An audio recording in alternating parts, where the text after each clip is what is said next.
Let me tell you a story about one of my patients with Parkinson's disease. He came into my clinic, this was a few years ago, and he was a young adult onset Parkinson's.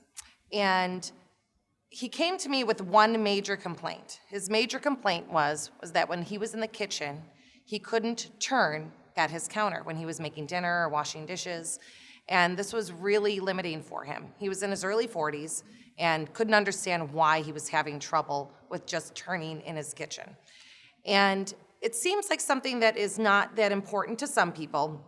But of course, I had a long talk with him, and he was really concerned because, of course, being younger and being diagnosed with this very serious condition, he was concerned that, well, what's next? What's going to happen next? And so something that I thought was fairly basic and fairly simple, and I just educated him. I said, well, show me what you're doing. And we simulated being at the counter, and he turned, and he just simply wasn't taking a step when he was turning.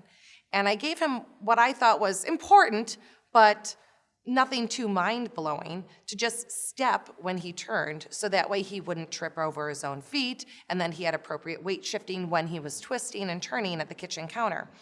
And he did it, and his eyes kind of lit up and went home.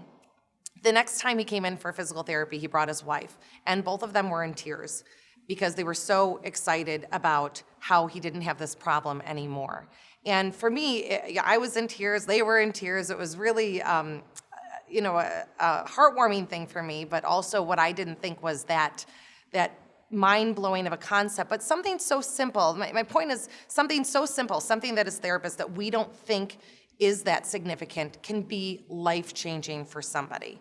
So I want you to always remember that when you're treating any of your patients, that although some of this stuff doesn't seem that crazy for us as physical therapists, things that we already know about or think is not that significant, it is significant to your patients. So make sure that you're educating them about everything.